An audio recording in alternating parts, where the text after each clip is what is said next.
The knock came at 8:14 on a Tuesday morning, 3 raps, evenly spaced, the kind a man makes when he has practiced patience for a living. Below the narrow house on Ash Street, in a cellar that smelled of sawdust and wood glue, 14-year-old Wren Vance froze with a clamp half turned in her hand. Above her head, footsteps crossed the kitchen floor. The front door opened, and on the porch stood a broad-shouldered man in a canvas work coat gone pale. At the seams, a man Nora Vance had not seen in 15 years and had spent every one of those years making sure would never have a reason to come back. She had built a quiet life on a quiet street precisely so this morning would not happen. It was happening anyway. In 5 weeks, the whole town would know what she kept beneath that house.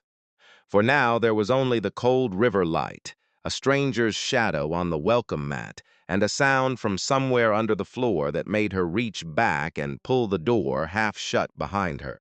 Eli Mercer had been awake since 5:30, the way he had been since 5:30 for most of his adult life. He had made his bed in the rented room above the hardware store on Front Street with the corners squared. A made bed was a small thing a man could control, and he had learned long ago to hold on to the small things.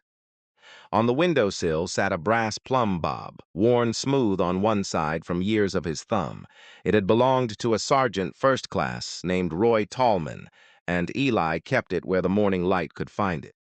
He had taken the county maintenance job 6 weeks earlier. Bridges and culverts, mostly drainage. The unglamorous skeleton of a town that nobody thought about until water came up over the road and took a piece of it. The work suited him. It asked nothing of him except that he show up and pay attention, which were the only two things he had ever been reliably good at. What he had not counted on was the bridge. It was on the inspection list for that week, a covered timber footbridge over a slow elbow of the Muskingum, in a riverside park the locals called Coombs. Eli had driven out to it on his second day on the job, clipboard on the seat beside him, and he had walked the length of it with his hand trailing along the rail, and somewhere around the middle span his hand had stopped on its own. He knew this bridge. He had helped rebuild it in the spring of 2010, after the flood, when a baker named Nora ran the food tent and laughed at something he said and made him forget, for about 4 seconds, every reason he had not to laugh. He had told himself she was long gone. People left, he told himself. A woman like that did not stay where a flood had knocked her life flat. It was a story with the great convenience of letting him off the hook. Then a man at the county garage, hearing him say the name out loud, had said, "Sure, the Vance woman. She's got the bakery down on the towpath, makes a hell of a cinnamon roll sole," and Eli had stood there with a wrench in his hand and felt the floor of his certainty give way. He did not go right away. He went on a Tuesday 6 days later, after he had talked himself out of it twice. The bakery was called the Towpath, a narrow storefront with a hand-lettered sign and a bell that announced him before he was ready. The smell hit him first, cinnamon, yeast, something with apples in it. A woman behind the counter with a streak of flour on her forearm looked up, and it was not Nora. It was a younger woman with a name tag that read Della, and Eli felt both relief and a disappointment so sharp it surprised him. "Help you?" Della said. "Coffee. Black." He set 2 singles on the counter. While she poured it, an older man in a feed store cap leaned on the end of the counter and said to no one in particular, "Nora not in today." "Day off," Della said. "She's got the kids thing coming up." The man made a low sound. "Still raising that girl on her own, huh?" He said it the way people say things they believe are simply true.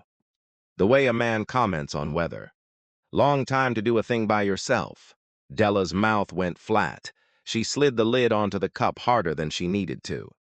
"She does fine," she said, and the man shrugged and wandered toward the door, and Eli stood there holding a coffee he no longer wanted, turning over 2 words.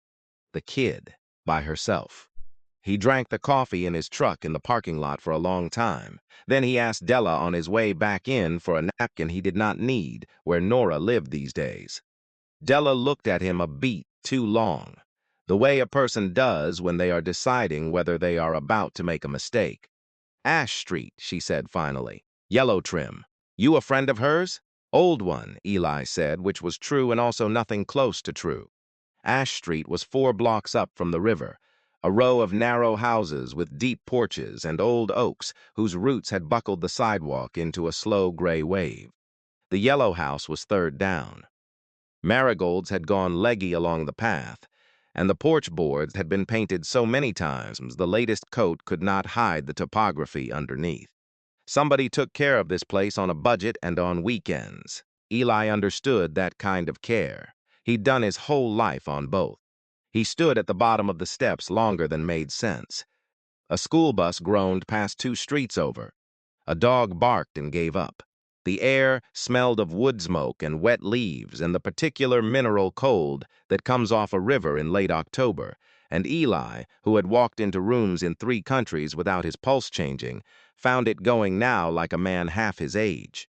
He climbed the steps. He noted, without meaning to, that the porch had 2 ways off it, and the front curtain was drawn. Old habits. He stood a half step to the side of the door, the way he always had, so that whoever opened it would have to turn to face him. He knocked 3 times. For a moment there was nothing. Then footsteps, unhurried at first and then not, and the deadbolt turned, and the door opened, and Nora Vance was standing in front of him. She was 47 now. Her dark hair had gone silver at the temples, and she had not bothered to hide it. She wore a flour-dusted apron over a flannel shirt, and there was flour on the back of her left hand, which he remembered meant she had been working dough, which he remembered meant she did when she was thinking hard about something. Her eyes moved over his face once, fast, the way a person reads a sentence already known by heart, and whatever she had braced for, she had not braced enough. Ellie, she said, not Sergeant, not Mercer, not any of the half-dozen things he'd been called over the years. Just the name, plain, set down carefully between them like a cup she was afraid to spill. Hey, Nora, he said. She did not say, come in. She did not say, it's been a long time.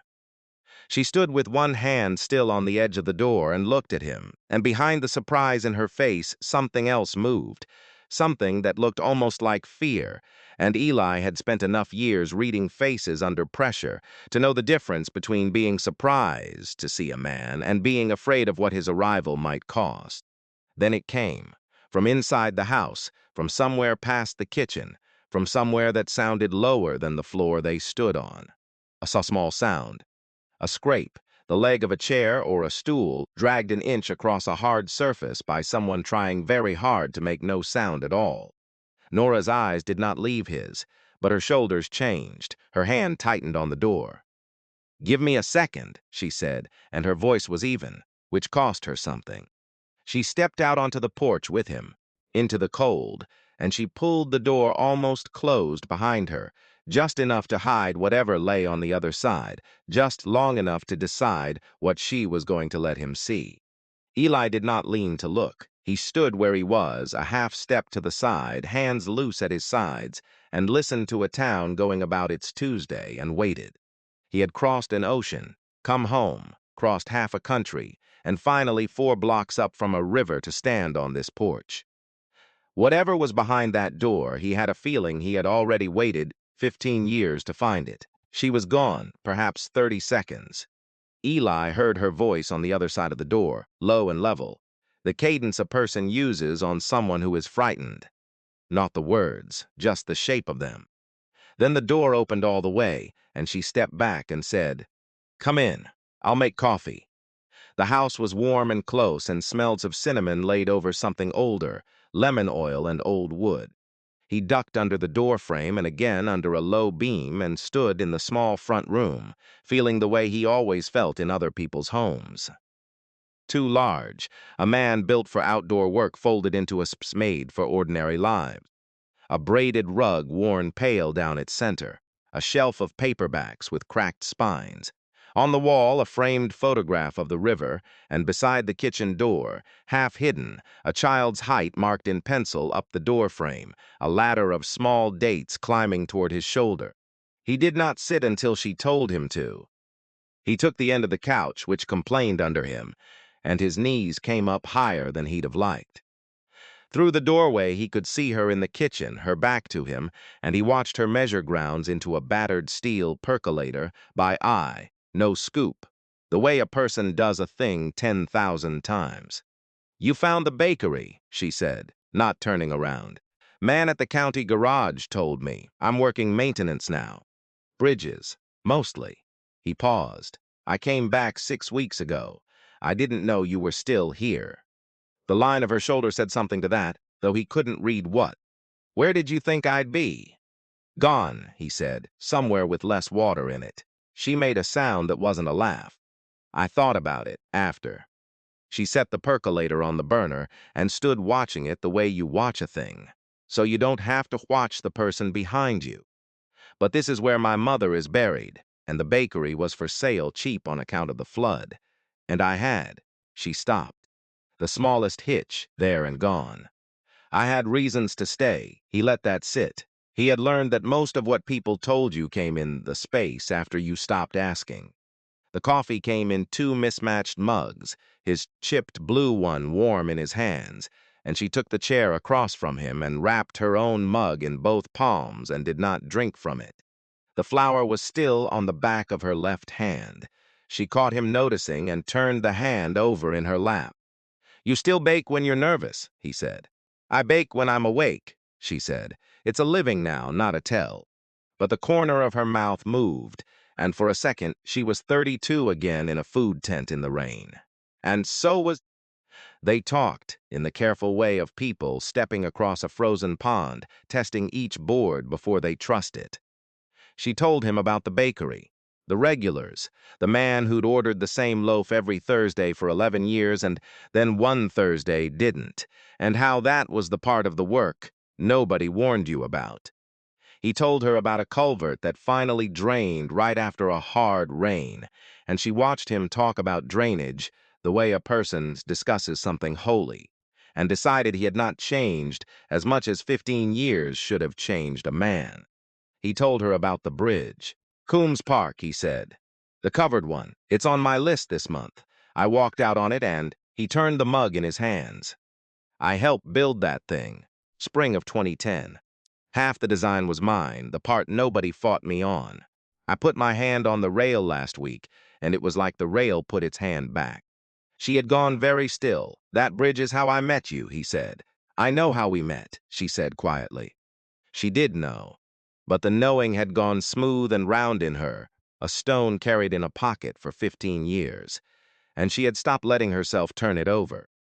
The spring of 2010 had come up out of the valley like something with a grudge. The Muskingum took the low streets first, then the park, then the old footbridge at Coombs, which it folded up and carried off in pieces, while half the town stood on the bank, and watched 100 years of their Sundays go downstream.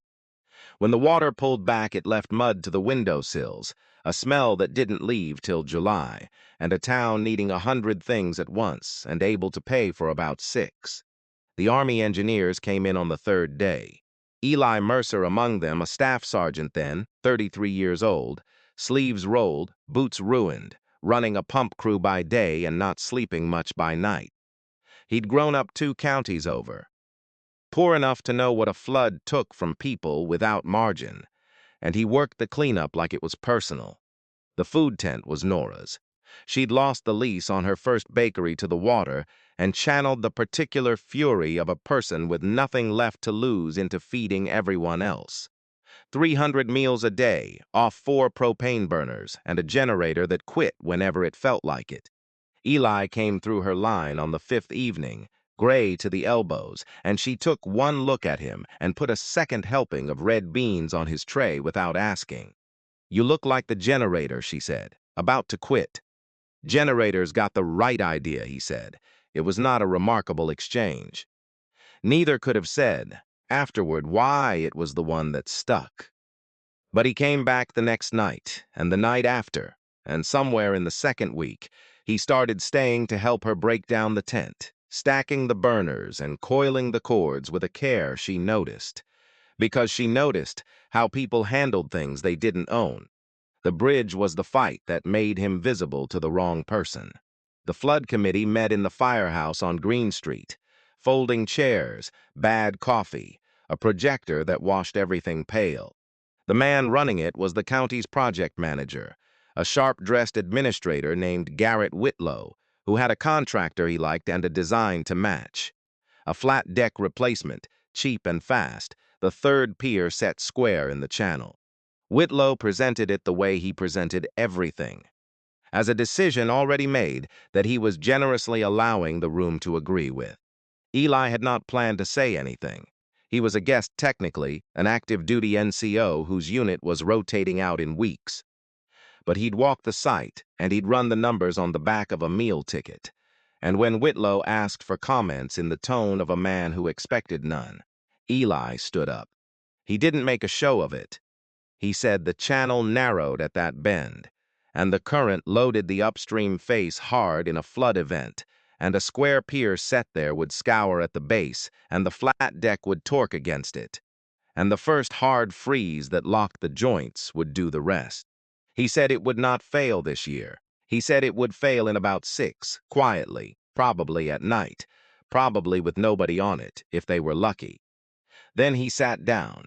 The room was quiet in the particular way of a room that has just watched the smartest-sounding plan get taken apart by the muddiest-looking man in it. Whitlow smiled and thanked the sergeant for his input and moved to call the vote, and the committee, who had to drive over that bridge with their grandchildren in the back seat, asked instead whether the Army fella might be willing to draw up an alternative. He was. He did it that night, on graph paper, a covered timber span with the load carried out around the bend, and the deck given a slight camber to shed the freeze. It cost a little more. It would last a great deal longer. The committee chose it, 8-1, and the one was Whitlow. Eli never thought about it again. He'd won small fights with men like Whitlow on 3 continents and forgotten everyone by morning. The point was never the man, it was the bridge. He did not understand, would not understand for 15 years, that Garrett Whitlow was not a man who forgot. Something had been done to him in front of people whose good opinion was the only currency he trusted, and he had filed it the way another man files a debt. The sort who would one day hold the only thread between 2 people and decide, in the privacy of an office, to let it go slack. "You stayed late on that bridge," Nora said now, 15 years later, in her small, warm kitchen. "I remember you were tired all the time that spring. I never asked what kept you up." "Lot of things kept me up that spring," Eli said. She looked at him over the rim of a mug she still hadn't drunk from. "Yeah," she said, "me too. 40 miles south, in an office with a river view and a wall of framed thank you letters, Garrett Whitlow was not thinking about a bridge. He was thinking about optics. The Vandermeer Foundation Board met in 9 days, and the chair of a youth fellowship was expected to arrive with a slate of finalists who reflected well on the people whose names were on the building, and Whitlow had spent 30 years learning that reflecting well was the whole job. Whatever the brochures said about merit, he went through the folders one at a time the way he liked to, before his assistant sorted them into yes and maybe, and the pile he didn't name out loud. Strong applicants this year. A boy from the Catholic school with a robotics patent pending, twins whose father sat on a hospital board. And then, near the bottom, a thin folder, hand-labeled in a careful adolescent hand, the project photographs printed on home paper that had buckled in the printer. Vance, Wren, age 14, Marietta. He almost moved it to the pile he didn't name. The household line told him most of what the board would want to know without wanting to say it. Mother, sole guardian, self-employed, and below it in the space for the father, 3 words in that same careful hand. Eli Mercer, absent. Whitlow, stop. The pen he had been turning between 2 fingers went still. The office was very quiet, the kind of quiet that has a sound to it, a hum from the building somewhere below the floor. He read the line again, though he had not misread it the first time. He had never misread anything in his life. It was the misreading of him by others that had built his career and curdled the rest of him. He knew that name. He had known it for 15 years the way you know the name of a tooth that aches in the cold. You don't say it, but it tells you when the weather is about to turn. Eli Mercer, the volunteer engineer who had stood up in the firehouse in the spring of 2010 in front of the whole flood committee and laid out in his flat, unhurried voice exactly why the design Whitlow had championed would fail at the third pier in the first hard freeze. Calm. No theatrics. He had not even seemed to enjoy it. And here, 14 years later, was a girl with that man's name in the absent slot, and her mother's name on the deed of a bakery Whitlow drove past sometimes without letting himself look. He had told himself for 15 years a clean version of the thing he had done. He had protected a project, a budget, a town's good name from a drifter in fatigues who would have left anyway. They always left. And the woman was better off not waiting. And the letters in the bottom drawer of a cabinet that had followed him through 3 offices. He kept for a reason he never quite finished explaining to himself. He looked at the girl's project photographs, a model bridge, balsa and basswood, the joinery absurdly clean for a kid working off library books. His own father had worn a uniform once, had worn it right out the door of a house in Steubenville and not come back, and left a boy who grew up, promising himself he would never again be the kind of person other people could simply leave. Whitlow had kept that promise. He had become instead the kind of person who decided who got to stay. He closed the folder. He did not move it to either pile. He set it square in the center of the blotter and sat looking at it while the building hummed under him, and he did not call his assistant in, and that, more than anything, was the tell. In the yellow house on Ash Street, Eli set his empty mug on the coaster, and the conversation had gone somewhere quiet and unfinished. And he was aware, the way he was always aware of exits and angles, of the geometry of the house around him. The hallway off the kitchen ran toward the rear of the house, and then, he was fairly sure, down. There were boots by the back door that were too small for Nora. Work boots. Steel toe scuffed at the seam, the laces double knotted by someone who'd been taught to do it right. A fine pale dust on the hall rug that he knew by smell before he placed it. Sawdust. And on the little table under the river painting, a length of mason's line wound around a homemade gauge, a kid's careful copy of a tool a grown professional would carry. He said nothing about any of it. He had not come here to investigate. But a man does not unlearn how to read a room, and this room was telling him a story in a language he happened to speak. Nora, he said. She looked up, and the sound came again, not a scrape this time. A thud, soft and definite, the sounds of something set down too fast by hands trying to be careful, coming from the back of the house, from below the floor, from the place the hallway ran down toward. Nora set her mug on the table. Coffee trembled at the rim and did not spill. Her hand, when she drew it back, was not quite steady, and she folded it into the other one in her lap as if to keep it still. Eli kept his voice very low. He kept it gentle, the voice he might use on a frightened animal or a young soldier in his first bad week. "Is there someone else in this house?" She closed her eyes. She kept them closed for 3 full seconds, and when she opened them, the careful composure she had carried since the green of the marigolds, since the doorway, since his name in her mouth on the porch, was beginning, just at the edges, to come apart. She did not answer him with words. She stood up, smoothed the apron down over her knees with both hands, and walked toward the hallway, and after a moment, because every quiet instinct he owned told him that whatever waited at the bottom of that house was the reason he had driven 4 blocks up from a river on a Tuesday morning without being able to say why. He followed her. The hallway ran narrower than it looked. He turned his shoulders to clear it, past the river painting, past the small steel-toed boots, past a door at the end that was not quite shut. Warm yellow light leaked through the gap, low and steady, lamplight and not daylight. The light of a room someone had been living in until the moment a knock came at the front of the house. Nora put her hand flat on the door. She looked back at him over her shoulder, and her eyes were wet now, not spilling, just holding more than they had an hour ago. She knows who you are, she said. She's known your name since she was 11. She stopped and pressed her lips together.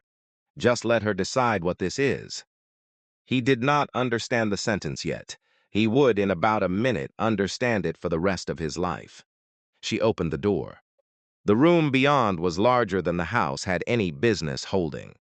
It dropped down 3 plank steps below the level of the hall, an old storm cellar, the kind dug under the raised foundations of river houses for the weather that came up out of the valley without asking. Somebody had finished it over what must have been years. The concrete had been sealed against damp, and sealed again where the first try had failed. He could see the second coat lapping over the first along the base of the wall. The patient correction of a person who had read about the problem and then solved it. A run of clip lights had been strung along a board and wired into a power strip with the kind of tidy, slightly too careful routing that meant a kid had done it off a diagram and checked the diagram twice. And the bridges.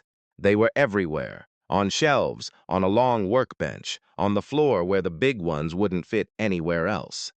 Trusses and arches, a suspension span strung so even it hummed when the furnace kicked on.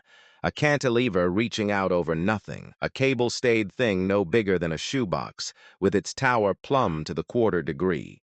Balsa and basswood and brass pins, joinery cut clean as a cabinet maker's, and pinned to the walls behind them in overlapping layers from the floor to where the ceiling began, were drawings, load diagrams, free body sketches, a span tested to failure, and then redrawn with the failure point circled, and a question written beside it in a careful adolescent hand.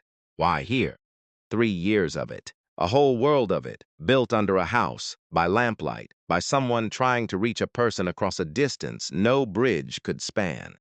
In the center of the room, on the workbench, stood the largest model of all, a covered timber bridge nearly to the joists, and Eli's eye went to it the way a man's eye goes to his own name in a column of strangers. But he did not let himself look at it yet, because at desk in the far corner, a sketchbook open flat in front of her, and a pencil frozen mid-line, sat a girl. She was 14. He knew it before he knew anything else. Tall for it, the way a kid gets tall before the rest of them catches up, all elbows and intention. She had Nora's dark eyes, steady and direct, and she was wearing a flannel shirt 2 sizes too big with the sleeves shoved to the elbow, and her fingers, resting on either side of the open book, were stained at the tips, pencil, ink, the amber gloss of dried wood glue. She looked at him without blinking. He looked at her. The clip lights hummed. "You're standing on the load line," she said. He looked down. There was a line of blue painter's tape on the concrete at his feet, running from the base of the stairs to the workbench. "Sorry," he said, and stepped off it. "It's fine, nothing's on it." She set the pencil down, square to the edge of the book the way he set things down. "I just don't like things on it." He understood that, too. "Ren," Nora said, from the top of the steps, and her voice did the things voices do when they are carrying a weight up a hill. "This is Eli Mercer." The girl's eyes moved to her mother, then back to him, and something passed behind them that was not surprise, because she had known the name her whole remembering life, but was the specific, vertiginous thing that happens when a name built entirely out of a photograph and a story, and her own imagining turns out to have a body, and the body is too big for the room, and is standing on her load line. "I know who he is," Ren said. To him, she said evenly, "You're shorter than I drew you." "People usually say taller," he said. "I drew you 9 feet tall. I was 11. She tilted her head. "Did you come to fix it," she said, "or did you break it?" And there it was. Out of the mouth of a child, the only question that mattered, the one the adults in the room had been walking around for an hour. Eli did not answer right away, because he did not yet have the right to. He turned to Nora at the top of the steps, and he asked her the thing without asking it, the way he'd asked about exits without asking. And Nora, with the lamplight catching the silver at her temples and her 2 hands gripping the rail, answered before the question could finish forming in the air between them. "Yes," she said, "Ellie, she's yours." He sat down on the bottom step, His legs made the decision without consulting the rest of him. 49 years old, 6'4". A man who had carried other men out of places did not let everyone leave, and he sat down on a plank step in a storm cellar in Marietta, Ohio, and put his face in his enormous, calloused, capable hands, and the only sound in the room was the hum of the clip lights, and, somewhere above them, the furnace settling, and a town going about a Tuesday it would never know had happened. Nobody told him to stop. Nobody filled the quiet. The girl watched him from her desk with her mother's eyes, and she did not go to him, and she did not look away, and after a while she picked her pencil back up. Not to draw, just to have it, the way some people need a thing in their hands to get through a minute. When he lifted his face, he did not wipe it.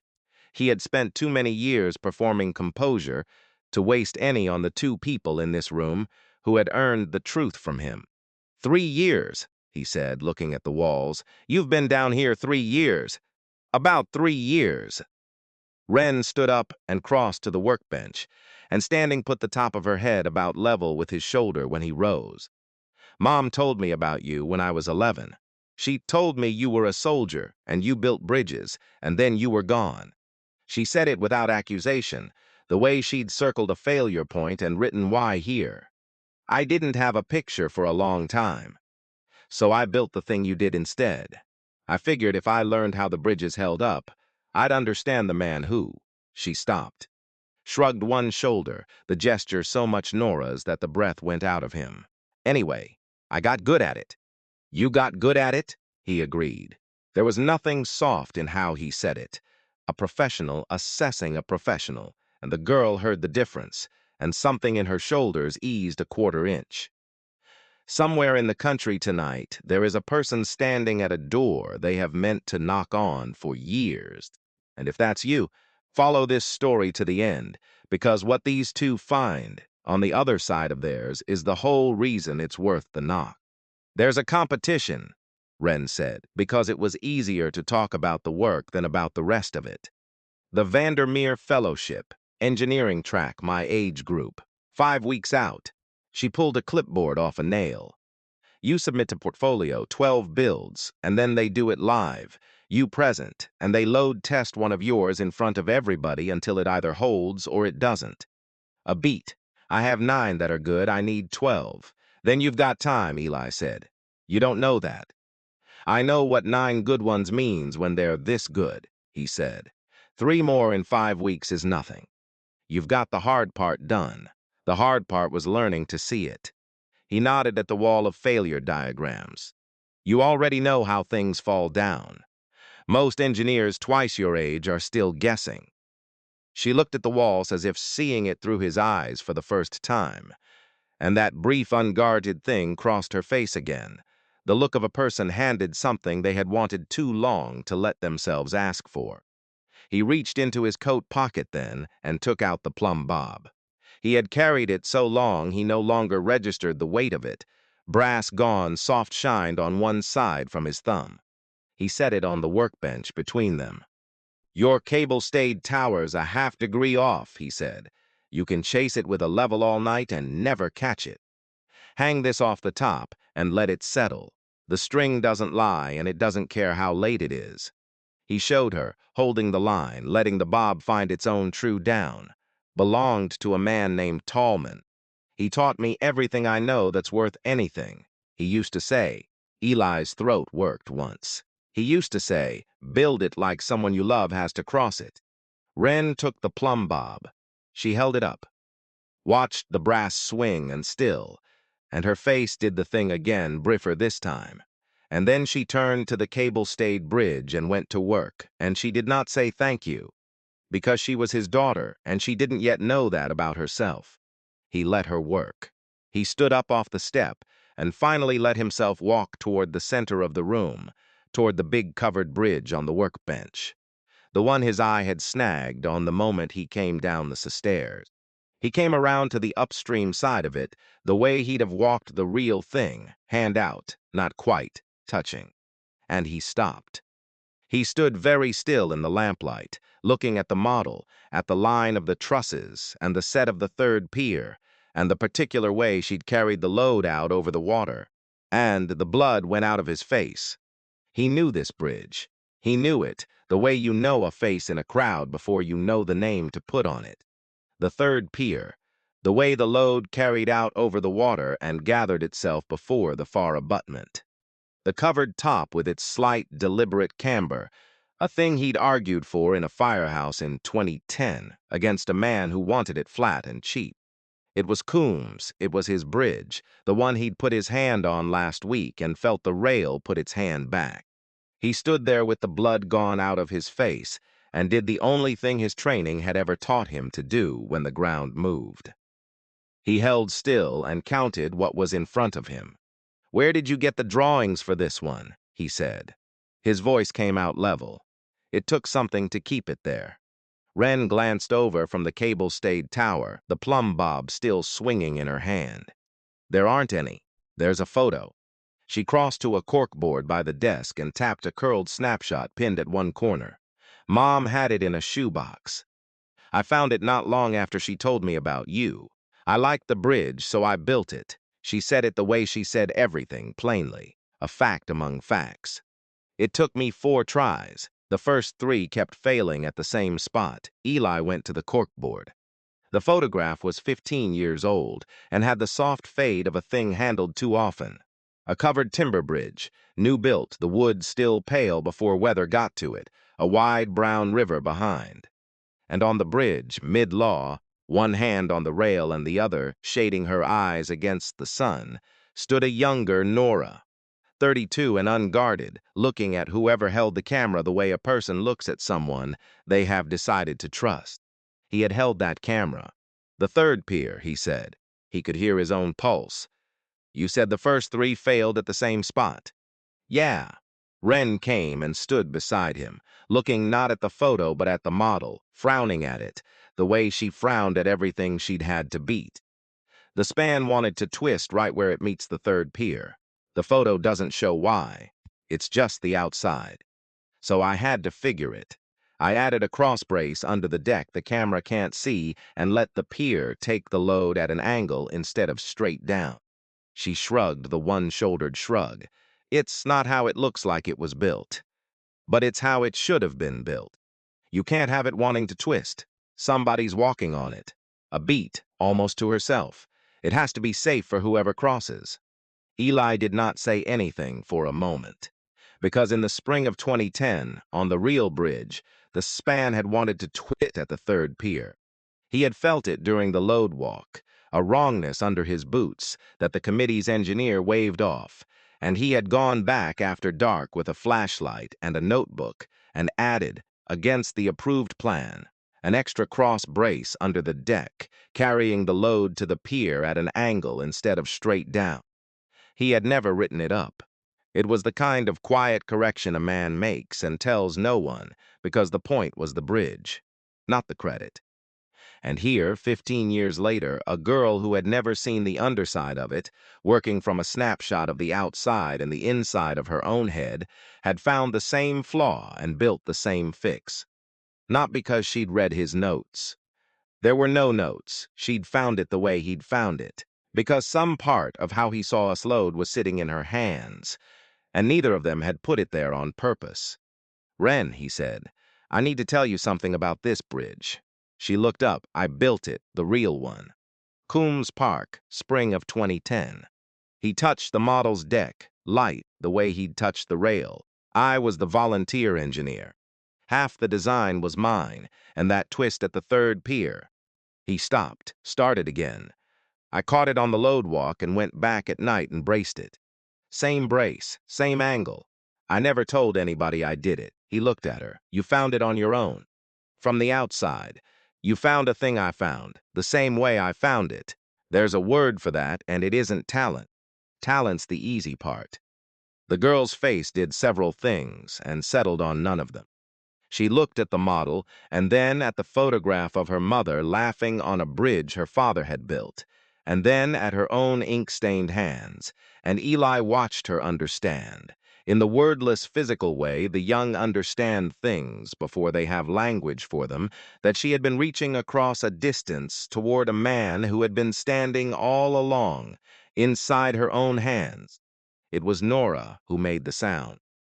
She had come down 2 of the 3 steps without either of them noticing, and she was looking at the photograph on the corkboard, the one of herself at 32, and her hand had come up to her mouth, and she was not crying, not yet. She was doing the thing that comes before crying, when the news is too big to land all at once. She was simply, completely still, the way the river goes still in the half-second before it turns over a stone. "You built that bridge," she said, not to Wren, to him. "I told you half the design was mine." "You said it like it was a job." Her voice had something in it he hadn't heard from her yet, something with the floor knocked out from under it. "You never told me you stayed late. You never told me you went back in the dark and—" She stopped. "All these years I thought I knew which parts were yours. I had you filed as the soldier who helped and laughed at my jokes and then shipped out.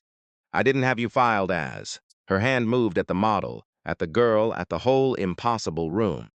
"As the one who built the thing she's spent 3 years trying to build her way back to." The furnace ticked off. The clip lights hummed into the new quiet. "Nora," Eli said carefully, "when I shipped out, what did you think happened?" She lowered her hand from her mouth. "I think you know what I thought." "I don't. That's the thing." He kept his voice low and even and made himself say it. "I wrote you, from over there. I didn't have your house. You were still at the rental. You'd told me you were moving and I never got the new address. So I wrote to the old place, and I wrote care of the project office, both, every couple of weeks for the better part of a year. I never got a word back. Not one." He watched her face change as he spoke, watched the color drain the way it must have drained from his own a minute ago. "After a while I told myself the kindest version, that you'd moved on, that a woman like you doesn't wait on a man who's gone, and shouldn't. It was easier to carry than the truth, so I carried it. I wrote you," Nora said. "It came out almost soundless. I went to the project office because I didn't have any way to reach you either. You left so fast, there was no number, nothing. They were the only ones who'd have a forwarding address for the unit. I went 3 times. I left letters to be sent on." Her voice was climbing now, not in volume but in altitude, the words coming faster. "The last time I went I was." She glanced at Wren and stopped and chose the words around the girl. "I had something I needed to tell you, something that wouldn't keep. And the man at the office told me the crew was gone, and they didn't forward personal mail, and I shouldn't sit around waiting, because that kind never came back." "That kind," Eli repeated. The 2 words sat in the room like a stone. They looked at each other across 15 years and a girl and a model of a bridge, and the same understanding arrived in both of them. At the same moment, the way a load finds the weak point in a span. That they had each been told a lie shaped exactly to fit what they already feared, and that the lies had matched, and that 2 people do not get handed matching lies by accident. "Who was the man at the office?" Eli said. Nora shook her head slowly. "I don't. It was years ago. The flood project. He ran the whole thing." Her brow drew down. "Whitlow, Garrett Whitlow." Eli did not move. But something in the set of him changed, the way a still surface changes when something large turns over far beneath it. He did not say the name back. He filed it, the way he filed exits, the way he'd filed the boots and the sawdust and the mason's line. There would be a time for it. This was not the time. The time, right now, was a girl standing very quietly by a corkboard, watching her mother and father discover in real time the size of what had been taken from all 3 of them, and Eli had not come back into this family's life to make its worst hour about a name. "Later," he said, to Nora, gently. "We'll get to it. Not tonight." 40 miles south, it was already night, and Garrett Whitlow sat in his office with the building gone quiet and dark around him and the bottom drawer of the old filing cabinet open at his knee. The letters were in a rubber-banded bundle gone brittle with age, the way rubber does, cracking when he lifted them. He had moved them through 3 offices and had never once read them, and had never once thrown them away. And he had never let himself examine the contradiction in that too closely. Because a man who looks too closely at the bottom drawer of himself does not always like what he finds filed there. There were the ones in the soldier's flat, blocky hand, addressed to the project office. Return address and APO number that had meant a war Whitlow had watched on television from a leather chair. And there were the ones in a woman's careful slanting script, addressed to a unit they were never sent on to. And one of those, the last one, was thicker than the others, and through the years he had carried it, he had known without opening it roughly what a letter that thick from a woman that age, left to be forwarded to a man overseas, was likely to say. He had told himself, the morning he first slid that drawer shut on them, that he was protecting a town from a drifter and a foolish woman from heartbreak. He had told himself a clean version. He had been telling it for 15 years, and the trouble with a clean version is that it has to be cleaned again and again. And the day comes when you are tired, and you are alone in a dark office, and a thin folder with a girl's careful printing sits square in the center of your blotter where you put it 9 days ago and could not bring yourself to move. The competition was in 5 weeks. He was the chair. He would sit at the front of the hall and watch the finalists, and one of them would be a 14-year-old girl with a model bridge and her father's name in the absent slot, and the board would be watching him to see which kind of applicant the foundation rewarded, the kind with patents and hospital boards or the kind raised by a baker in a rented house. He picked up his pen. He drafted, in his own hand, the language he would use to manage the thing. Language about rigorous standards, about ensuring submission reflected the student's own independent work, about the committee's responsibility to verify that a build of such sophistication had not benefited from undue adult assistance.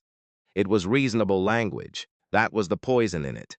Every word of it would sound, to the board, like diligence. And every word of it was aimed, like a slow knife, at a girl who had done every cut and every joint herself by lamplight in a cellar, and who had earned, more than any applicant he had ever judged, the right to stand in that hall and be believed. He read it back. It would work. A man could lose without ever being told he'd been beaten, never knowing whose hand had been on the scale. Whitlow sat with the pen and the open drawer, and the brittle bundle of everything he had kept and never read, and for a long time he did not move, and the building hummed under him in the dark the way it always did, the way a thing hums when something heavy is being held up and is getting tired of holding. He closed the drawer. He kept the draft. The 5 weeks did not go the way the movies would have run them. There was no montage, no moment where the man and the girl looked at each other across a workbench and understood they were father and daughter. Mostly there was just the work which suited them both, because the work was a thing they could do side by side without having to look at each other, and looking at each other was the hard part. He came on Tuesday and Thursday evenings and stayed late on Saturdays after his shift on the county crew. He did not bring gifts. A gift would land wrong on a kid who had built her whole self out of not needing things from a man who wasn't there. So he brought himself and his hands and made himself useful in the undramatic way that earns a place in a workshop. He learned her quickly. She worked in long silences and did not like to be talked through a problem. She liked to be left alone until the exact moment she got stuck, and then she liked the help to be a question, not an answer. So he asked questions. What's the deck doing when you load it there? Where does that want to go? And she would scowl at the model and find it herself. And the finding was hers, and he kept his hands in his pockets while she did, which cost him something every single time. You don't tell me what to do, she said one evening, suspicious. 3 weeks in, Mom said you'd take over. She said, be careful, he'll take over. Your mom said that? She didn't mean it bad. She meant, Wren turned a brass pin in her fingers. She meant you're the kind of person who's good at things. People who are good at things take over. Eli considered that. It was, he thought, about the most accurate description of his entire generation of soldiers he had ever heard, and it had come from a 14-year-old with glue on her hands. Tallman told me once, he said, the fastest way to ruin a young engineer is to fix their bridge for them. He said your job as the older hand is to keep the kid from getting killed and otherwise stay out of the way. Hardest order he ever gave me. I'm still bad at it. He nodded at the cable-stayed tower, plumb now the bob hung off the top. But you trued that yourself. I just gave you the string. She didn't answer. But the next Saturday, when he came down the steps, she'd moved a second stool to the workbench without comment, and that was the whole conversation, and it said everything. The bridges came one at a time. A through truss for a rail crossing she'd designed off a county spec she'd found online. A pedestrian arch she rebuilt twice because the rise looked wrong to her, even after the math said it was fine. And she was right. The math had been for a different load case, and Eli watched her catch her own error and felt something he didn't have a clean name for, some compound of pride and grief, because every good thing he saw in her was a good thing he had not been there to plant. It had grown anyway in the dark, watered by a story and a photograph and a child's stubborn need to understand the man who'd gone. That was the part that worked on him at night, alone in the room above the hardware store. Not the lost years, exactly. The fact that she had not needed him to become this. She had reached across the whole distance by herself and built the bridge from her side, and the only thing left for him to do was the smallest, latest thing, to walk out onto it. Nora watched the two of them from the top of the steps more often than either of them knew. She had not expected it to hurt. She'd braced for 100 kinds of trouble when Eli Mercer turned up on her porch. That he'd be careless with the girl, grand and absent, that he'd break Wren's heart on a slower schedule than he'd broken hers. She had not braced for the simple ache of watching her daughter be happy in a way she hadn't known was missing. Because Wren had been a serious child, a watchful one, a kid who'd learned early that her mother carried something heavy and had decided, the way kids do, that the way to help was to never be a weight. And Nora, who had built a careful, sufficient, two-person life and called it enough, was learning in her own kitchen that enough and whole were not the same word, and that she had been telling herself they were for 14 years. She came down one evening with 2 mugs of cider and found them not working at all. Just sitting, the girl sketching something idle, the man telling her, in the low, even voice, about a dog the platoon had adopted in a place he didn't name. A stupid, brave dog that stole boots and was loved past all reason. Wren was laughing, not the careful laugh she gave adults. The real one, the one Nora hadn't heard since the girl was small. Nora stood on the steps with the cider going cold in her hands and did not go down, because she did not want to be the weight that ended it. Later, after Wren was asleep, Eli found her on the back porch in the cold, and he didn't say anything, and she didn't either, for a while. "I'm not angry at you," she said finally. "I want to be. It'd be simpler, but you didn't know, and you wrote, and you came back the first chance the truth gave you." She wrapped her hands around the warm mug. "I'm angry that I have to watch what it could have been." Every time she laughs like that. I get the thing I wanted and the bill for 15 years of not having it, both at once. "Yeah," he said. He'd learned, a long time ago, that yeah was sometimes the only honest thing, and that people who rushed past it with comfort were usually comforting themselves. "Don't make it nice," she said. "Whatever you're about to say." "Don't. Wasn't going to," he said. "I was going to say you raised her so well that the best thing I can do for her is mostly nothing." "That's not a small thing you did, Nora. That's the whole thing. I just get to show up at the end and hand her a piece of string." The river moved below them in the dark. Somewhere a train took the curve north of town and leaned on its horn. That long American sound, here and gone. "It's not the end," Nora said. "That's the part you keep getting wrong." 2 weeks before the competition, the foundation held what it called an orientation. A Tuesday evening in a carpeted room above the savings bank, where the finalists signed liability waivers and a woman from the office walked them through the rules of the load test with a laser pointer that kept drifting off the screen. Parents were welcome. Most came. Wren had told Eli he didn't have to. Then, in the truck outside, she had changed her mind without saying so, by not telling him to wait. He took a chair against the back wall, a half step out of the row, where he could see the door. Wren sat up front with the other finalists, her notebook squared on her knee, and he watched the back of her head and the careful braid Nora had put in it that morning, and felt the particular ache of a man learning, late, how to be proud of someone in a room full of strangers. The woman with the laser pointer finished. Then the chair of the foundation came up to say a few words, and the chair of the foundation was Garrett Whitlow. Eli had a name from Nora. He had not yet had a face to hang on it. He hung it now. It took a second longer for Whitlow. He was halfway through a sentence about the foundation's standards, the same reasonable sentence he had been building his life out of.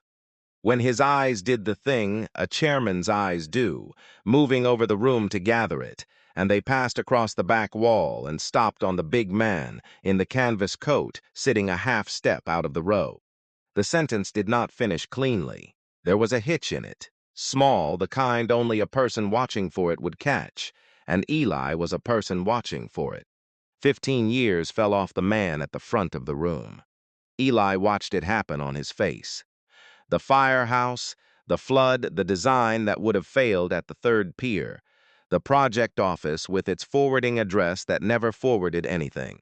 He watched Whitlow understand that the soldier who had embarrassed him in front of the committee, the soldier he had erased with 2 lies and a bottom drawer, was not gone after all, was here, was sitting 20 feet behind the daughter. Whitlow had helped make fatherless on paper, looking at him with no expression at all.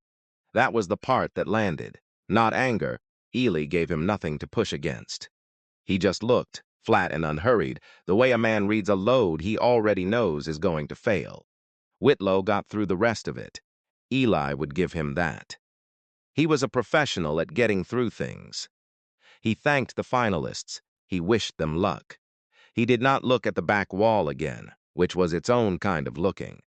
Afterward, in the narrow hallway by the elevator, they ended up a few feet apart, because a small room empties through one door, and the door does not care who has business with whom. Mercer, Whitlow said. Quiet, a test to see what the name would do. Whitlow, that was all for a moment. Wren was at Eli's elbow, zipping her notebook into her bag, and Eli put a hand on her shoulder, not to hold her back, just to keep her there, in the world where he could see her. Your girl does good work, Whitlow said. The year sat in the air between them. He knew whose girl she was. He had known for 9 days, and now he knew that Eli knew it too. She does, Eli said. She did it alone. In case anyone wonders, it was not a threat. There was nothing in it a witness could have written down. But Whitlow heard the floor of it, the same way the committee had heard the floor under his bridge 15 years ago, and the color went out of him by a shade, and he said something about looking forward to the competition and walked to the elevator and pressed the button twice. In the truck, Wren said, You know him. From a long time ago. He didn't like you. No, Eli said. He didn't. He pulled out onto the wet street, the wipers going once, twice, doesn't matter. He's not the one you have to convince. The bridge is. The bridge doesn't care what anybody thinks of your father. Wren considered that the whole way home, and Eli let her, and did not tell her the rest. That he had spent the entire drive holding something down with both hands, and that the holding was the hardest work he had done in 15 years, and that he was doing it for her. On the morning of the competition, 5 weeks later, a cold, clear Saturday with the last leaves down and frost, still on the windshields up and down Ash Street, Eli Mercer put on the one good coat he owned, and stood for a moment at his window with the plumb bob in his hand, letting the brass swing and settle, find its own true down. He had spent 15 years being very good at not being seen. It had kept him safe, and it had kept him alone. And it had cost him a daughter he was only now learning the shape of. He set the plumb bob back on the sill, Then he went to stand where he could be seen. The Vandermeer competition was held in the old Lafayette Hall on Putnam Street, a high-ceilinged room with tall windows and a stage that had seen a century of recitals and town meetings and was now lined with folding tables, each one holding a young person's work and a young person standing a little too straight beside it. Frost steamed off the sidewalk as families came in, stamping their feet. Phones came out. A grandmother claimed a front-row seat with a thermos and the immovable authority of the old. Wren had set up at the third table. 12 builds, finished in time, the last 3 completed in 5 weeks of evenings. The covered bridge stood at the center of her display. Beside it, smaller, the cable-stayed tower, plumb now to the quarter degree, the brass bob that had trued it sitting at the model's foot like a signature. Garrett Whitlow took the chair at the center of the judge's table at 9 sharp. He had the draft in his breast pocket. He had read it again that morning over coffee he did not taste. The load test was the thing the room had come for. 1 build from each finalist, chosen by the judges, braced between 2 steel stanchions, and loaded by a hydraulic ram with a gauge the whole hall could read. More weight and more weight until the structure either held to its rated span or came apart. The string doesn't lie, neither does a gauge. They tested the older group first, by age, which meant Wren had to sit through an hour of watching other people's bridges meet the ram before her own did. The boy from the Catholic school went third. Marcus, the program said, the robotics patent pending. A father who shook the judge's hands on the way in. His bridge was beautiful, a steel-look truss in gunmetal gray, laser-cut gussets, every member identical to the 1,000th of an inch. It looked like it had come out of a catalog, and in a sense it had. He'd modeled it in software that optimized the geometry for him. The software was flawless. When they loaded it, the needle climbed clean to the rated span, and the structure held without a sound, and the room applauded, because it deserved to. It failed at 1.3 times the load. Not badly. A gusset let go, and the whole optimized truss unzipped in about a second, members popping in sequence the way a thing fails when every part is exactly as strong as every other and not one bit stronger. A bridge that is uniformly perfect has no idea where to fail. It just goes all at once. Wren watched it with her chin in her hand. Eli, against the back wall, watched her watch it, and saw her see the thing he'd have seen, and did not need to say it. Then a girl named Priya put up an arch that held to 1.6 and came down gracefully, and a quiet kid in the back row, whose name nobody caught, had a cantilever that surprised everyone by reaching past 1.5, and by the time they came to the third table, the room had stopped expecting much from a folder printed on buckled home paper, which was exactly the wrong moment for the room, and exactly the right moment for the girl. When they called Wren's name, Whitlow leaned to the microphone. He spoke about standards.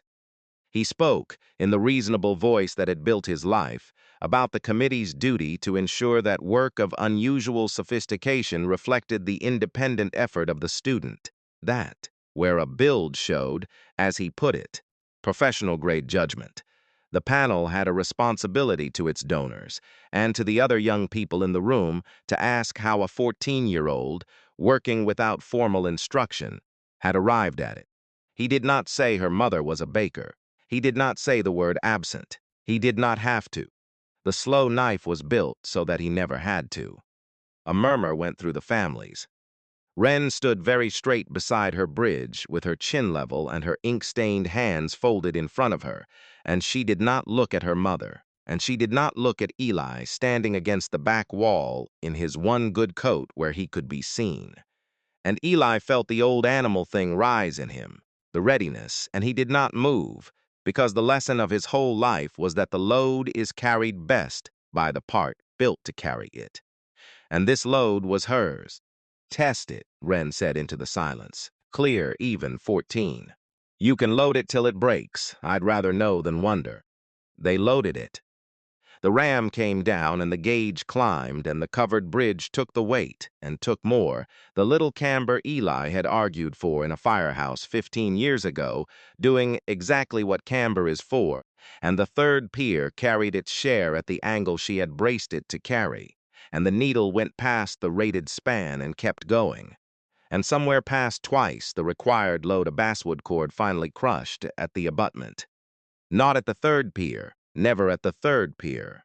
And the bridge sat down slow instead of snapping, the way a well-built thing fails when it finally does, gently, having given everything it had. The hall was quiet. Then the grandmother with the thermos started clapping, and the room came in after her. It was not the polite applause the gunmetal truss had gotten. It was the other kind, the kind that starts ragged and then finds itself, the kind a room makes when it has just watched something it did not expect, and is a half-second behind its own feeling about it. A man 2 rows back stood up without seeming to decide to. The grandmother with the thermos was saying well now to nobody.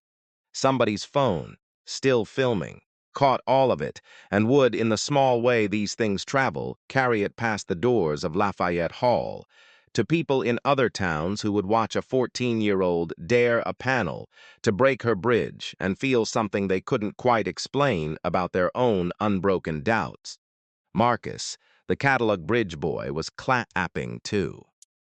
He'd come down off his folding chair and drifted toward Wren's table, the way one craftsman is pulled toward another's work, and he was looking at the broken brace under the third pier with a frown that had no envy in it, only the specific hunger of a kid who's good enough to recognize someone better. "How'd you know to do that?" he said. "The angle thing." "I didn't know," Wren said. "The first 3 twisted right there.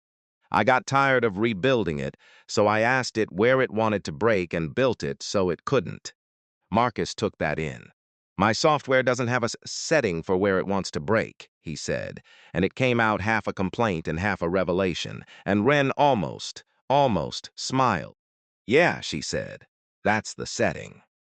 She paused and added, because her father had been teaching her without either of them calling it that, "You have to imagine somebody crossing it.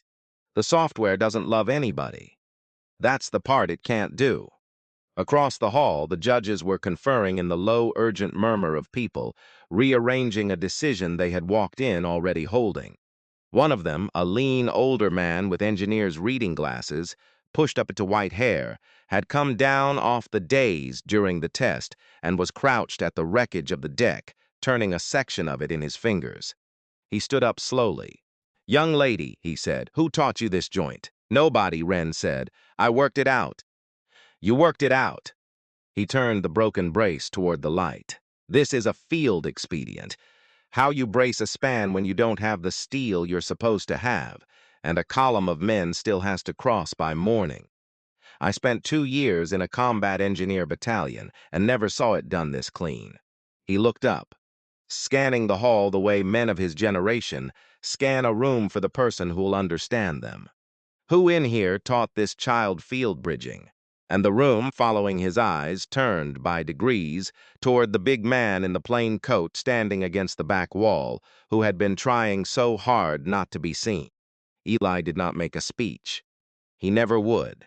He crossed the floor with every eye on him, and he stopped at Wren's table, and he put one hand flat on the ruined deck of the bridge, the way he'd put it on the rail at Coombs, and he said to the judge quietly, so that the room had to lean in to get it, "I didn't teach her.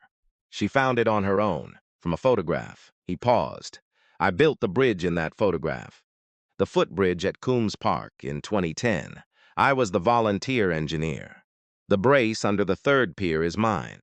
He looked at his daughter. She just found it again. Same flaw, same fix. Nobody showed her. That's not assistance. That's the realest thing I've ever seen in my life. The judge looked at the brace, and at the man, and at the girl, and he nodded Zod slowly, and what he said next he said into the microphone so the whole hall and the donors and the board would have it on the record. "For the panel's notes. The applicant's work is fully independent, and it's of a standard I'd be proud to see from a graduate engineer. I'll stake my license on it." It was over after that, really, though the formalities took another hour. Garrett Whitlow did not use the draft in his breast pocket. He sat through the rest of the testing with his hands folded and his face still. And what the room took for a judge's composure was a man watching the last clean version of himself come apart in his hands. Because he had seen it, the moment the girl said, "Test it till it breaks," the moment she stood straight beside a thing she had made and dared the world to doubt it. He had seen, with a clarity 15 years of careful not looking could not hold back, a child standing alone and unprotected in a room full of people deciding whether she was worth keeping. And he knew exactly who had taught him that posture.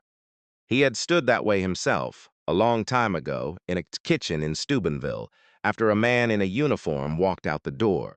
He had spent his life becoming the one who decided who got to stay. And he had used it, once on this exact child, before she was even born.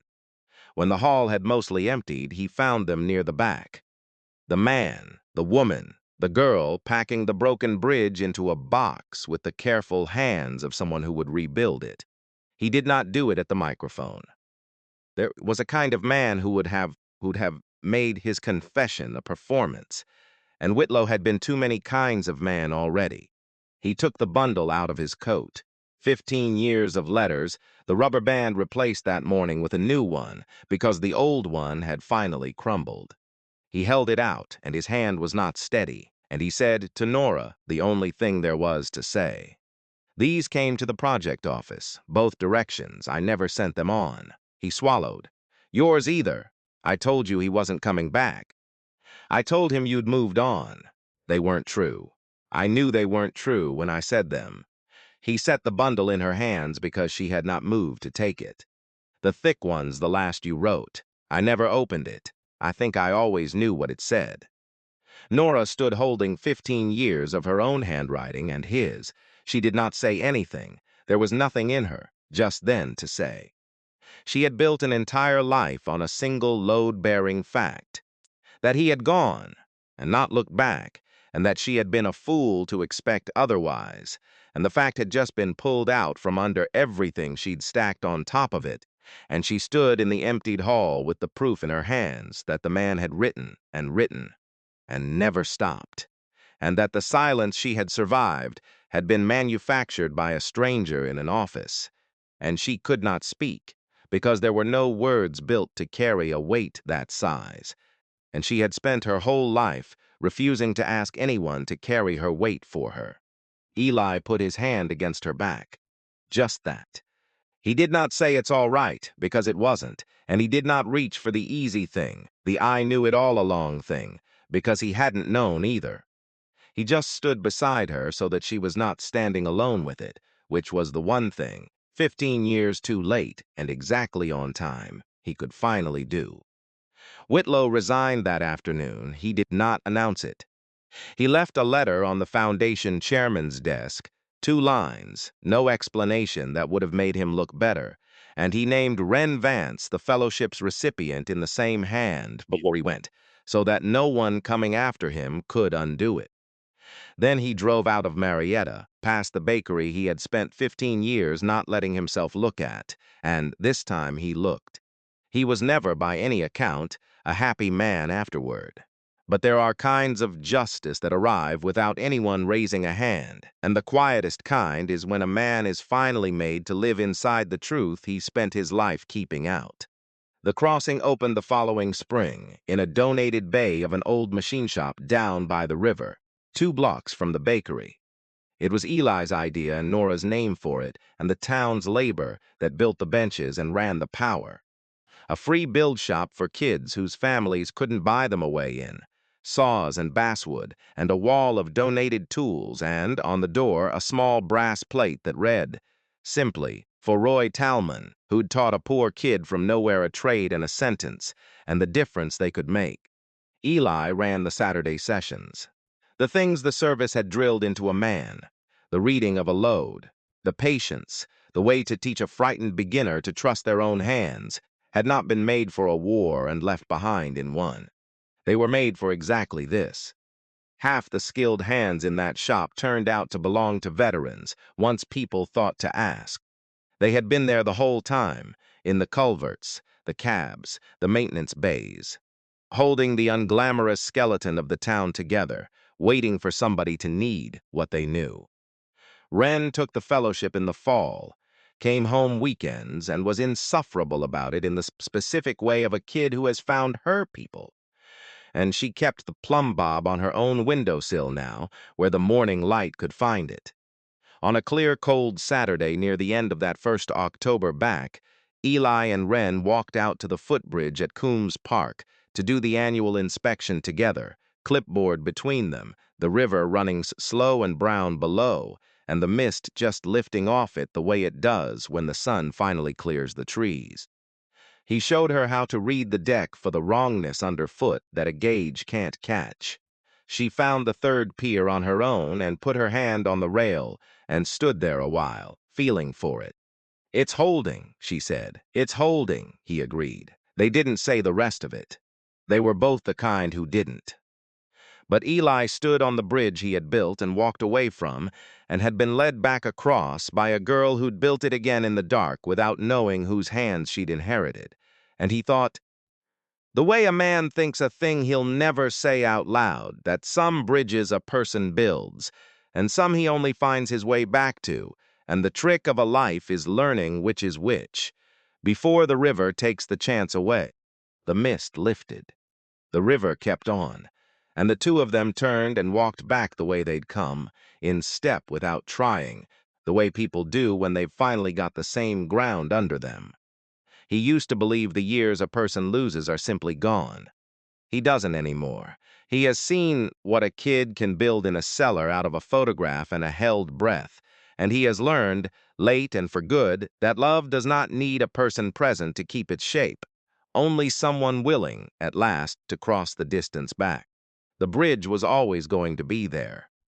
The trick was being brave enough to walk it.